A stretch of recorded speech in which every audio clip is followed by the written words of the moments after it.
everybody. Welcome back to yet another review of the Opal. So let's get started.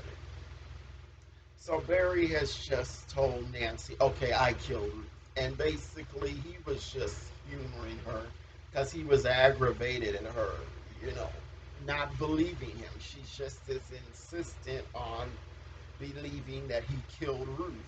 And then she gets mad and slaps him, oh, don't play games with me. And she kind of plays the victim and makes everything about herself because she's like, well, I know you blame me for your daughter getting kidnapped, and I regret that, and just saying all of that, and Barry just was not having it, and finally he just says, I want to go back to my cell, and that was understandable because Nancy was aggravating. And she told him that, okay, well, the only reason I'm here is because your father was going to get up out of his bed and try to come down here, so I came in. She's not helpful at all. So back over there at the hospital, I'm just going to stay with this whole storyline here: Barry, Nancy, Richard, and then move on to the other stuff. And she's at the hospital, and she's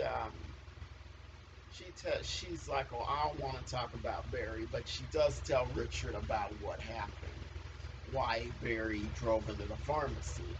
And it's clear that Richard is a lot more interested in helping Barry than Nancy is. So,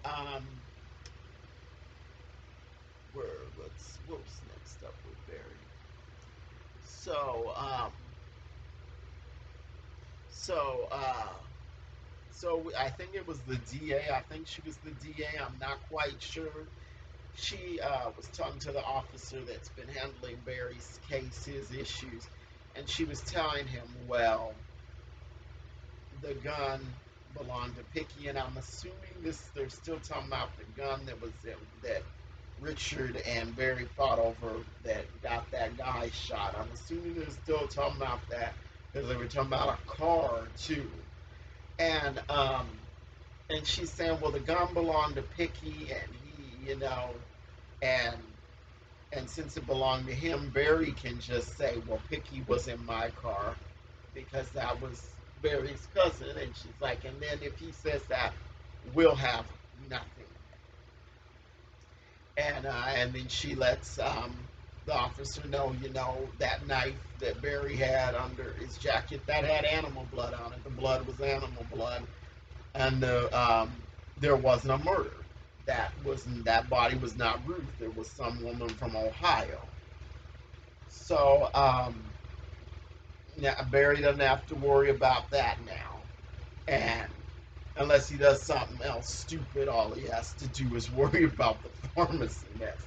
And so the officer, he lets Barry out of the cell, and he takes him to interrogation, and he basically has to lead Barry, you know, he has to lead him to say what he needs to say to at least get out of some of the trouble, because the judge put a $5,000 bail on Barry the, to get out of jail for the pharmacy thing. And it took Barry a little bit to say what he needed to say, but the officer led him because the officer really wants to help him because he owes Sam a favor and all of that. So back at the pharmacy, Kareem and Sharon were laid up on the floor under some cardboard like it was a blanket. And he gets up to answer the phone, and it's the glass company because they want to come do the estimate. And he he tells Sharon, "Well, go on over to my place and shower." And she's like, "No, I'll stay here." And he's like, "No, I need to stay here and deal with the glass people because you're so beautiful, and they'll try to rip you off." And I'm like, knock it off with all this silly talk. Um, they're annoying to me. So later on, Sharon comes back to the pharmacy, and she had finally got a shower and all that. And Kareem's all like, "Ooh, you smell good," and then he goes to kiss her, and then she's like, "Ooh." And he's like, well, we're doing this again, or are you angry at me? And she's like, no, there's just a lot going on right now. And I'm like, I think Sharon only wanted one thing from Kareem, and she's got it now. And I don't think she's gonna be that interested in him until she wants it again. So he tells her, well, the insurance company's not gonna cover all these damages. I have to go after Barry. And he's like, I don't care about going after him because he's got money. He's running trucks. And Sharon's like, no, he's not. And Kareem is insistent that Barry is running drugs. He's like, well, I saw him bring a brick to my cousin's party, and so I don't know what's going on. But Sharon does let him know. Well, Barry said the same thing about you, so um, I think Kareem is lying, but I don't know where this is gonna go because we know that Barry was so confused when he found that money in his drawer. So Kareem is lying. He's just trying to mess up Barry because he wants him out of the picture so he can have Sharon to himself. And I thought he killed Ruth, but since Ruth is not dead, um, I guess he didn't do that. But I think he might have set up Barry for this drug stuff and had that money in the drawer. Um, so what is up next? Okay, so let's do the White House stuff. So Victoria is she she comes into the room bedroom and she's surprised that she's seemingly surprised that Hunter got this mattress handled. And he's exhausted and she's like, oh, she's still telling him like, well, this is your mess. And they get to going back and forth and bickering, and she tells him to shut up, and he's like, no, you shut up. And she's like, what are you, 5? Um, and he's like, I wish I was 5, because then I wouldn't know you. And then she flips back, well, I wish I didn't know you, because then I'd be with Marvin and I'd be happy. And I don't know who Marvin is, and I'm wondering if we're ever going to see Marvin. And then Hunter threatens her, and he's like, well, says something about her ending up in one of these boxes, and she kind of gets him in line, and he backs off of that threat, and she's like, that's a good little dumbass. And then he tells her to F off, and she's like, oh, that would be good because I'm horny. And he's like, you can forget that. And she's like, well, do you think I would let you touch me after you were with that whore? And they they are just so ridiculous. The way they go back and forth, it's crazy, but it's funny. So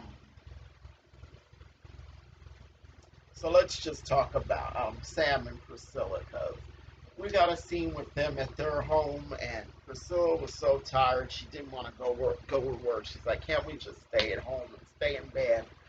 And Sam's like, "No, we can't do that." And then he brings up the fact that they haven't had sex in 3 weeks, and she's like, "Well, you know how stressful everything has been. We had to move the old first family out. We had to move the new one in, and everything is that's a lot." And I'm wondering if Victoria's going to step in and give Sam what he needs. Because we get a scene where Victoria walks in on Sam and Priscilla in the White House kitchen, and they were embracing, and then he leaves, and she's saying to him, "You must not be much of an agent if I can just walk up on you or whatever." And she said it kind of like flirtatious, and then she's kind of taunting Priscilla, you shouldn't be flirting with Secret Service. And Priscilla says, well, we're married, and we've never done anything like that before. And so obviously Victoria is zeroing in on Sam, and there might be some vulnerability there on his part where he can be seduced by her. I don't know what's going to happen. And Because later, when the alarm goes off and they're in the bunker, uh, they have a conversation, and she seems to be trying to get him. But anyway, let me just let let me not get that far ahead, because then Victoria's next scene was with Donald, and she asked him, "Have you ever met my parents?" And he's like, "No." And then she just flat out tells him, "I don't like you. I don't trust you. Maybe it's because you sleep with men and you're too afraid to come out." And Donald was so angry. And I love this scene because this is what Donald deserves to face. He deserves to have to deal with someone like Victoria, just like giving him a hard time. And he was so angry at this kind of deranged smile on his face, like, and he was furious.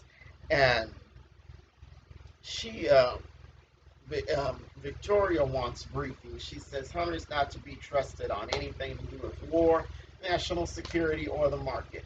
I want briefings. Hunter is just a figurehead. um, I would, I'm only the first lady because this country, is too biased, and you know all of that. Uh, and she wants briefings. She says she's 10 times smarter. Donald's like, "You don't have that kind of clearance," and she doesn't care. She's like, "I want to brief every day." And she once again taunts him about not coming out, and she's like, "Why don't you just come out? Free yourself, honey." And then he goes in there later whining to Kyle about her saying that, "Oh, I just want to slap the hell out of her." And Donald's like, and I mean Kyle, regarding coming out, Kyle's like, "Well, she's right." And then he looks at Kyle kind of crazy, like he could slap him. He's like, "Don't start with me." So Donald is a nutcase with a lot of anger. Okay, so now we can get to the part about the alarm. So this alarm goes off in the White House. Secret Service goes scattering all around. Oh my God, what's going on? And so Victoria, she was standing up in, like, I guess it's like the living room or somewhere in the White House. And Sam tries to get her. He's like, come on, you gotta go, get to safety." And she's like, "I'm busy." And she was just standing up there. It's not like she was doing much. And Sam has to practically drag her out of there. And she's like, "I can't run this past him 4 inch hills." And she was kind of just shuffling along there. And so so they get down there to the bunker, and he's talking over the radio, and he uses Victoria's code name. It's Hawk or something like that, and she's like, "So that's my code name, a predator." She doesn't like that at all, and and she wants to know what's going on, and he tells her, "Sit down and be quiet." And so he tells her all her children are safe, and he just volunteered that information, and she gets offended. "Oh, you're judging me. You're trying to say I should have asked that. Is that what Michelle would have done? Is that what Barbara would have done?" And he's like, "They're all different." And she's like, "I know you think I'm a bitch." And Sam's like, "Doesn't matter what I think." And she says, "Well, I am one, but I'm just misunderstood." And she's like, "Oh, I'm cold." And he gives her his jacket, which makes me think that she's still zeroing in on him, and that something might happen between them. Because the setup with earlier with him saying him and Priscilla hadn't had sex in 3 weeks, it's like it's leading up to something. So okay. So on from that, Sam tells her, "Okay, everything is going to be swept and checked and all of that." And she gets concerned. "Oh, even the room. Oh." And then she plays off the concern. "Oh, well, there are private things in there. I don't want my private things looked at or touched and all that." And so she played that concern off. And so Hunter is in, like, he's in a secure place with Kyle, and he still doesn't realize that Kyle is gay, despite the fact that Kyle was hitting on him and looking him up and down, giving him once over in another episode. And he's telling Kyle, don't get married, no matter how pretty she is, no matter how sexy she is, and all of this. And Kyle's like, oh, you won't have to worry about that. And then he asks him, who are you sleeping with in this White House? Who is she? And Kyle's like, Donald. And then Hunter's all, he thinks Kyle is joking, but he's not. So at the end, in the White House bedroom, Max, he's doing the sweep, and he lifts up the carpet and he sees blood. So that's going to be a problem for Hunter and Victoria. So I don't know how that's going to play out, but we see in the preview that Max is talking to Yuma and that he is not okay with this. Blood on the carpet. Something's going on that he's not okay with. So that was the episode. I hope I didn't miss anything, but if I did, just let me know in the comments, and just tell me what you think in the comments. And as always, like and subscribe, and I will see you the next time. Bye.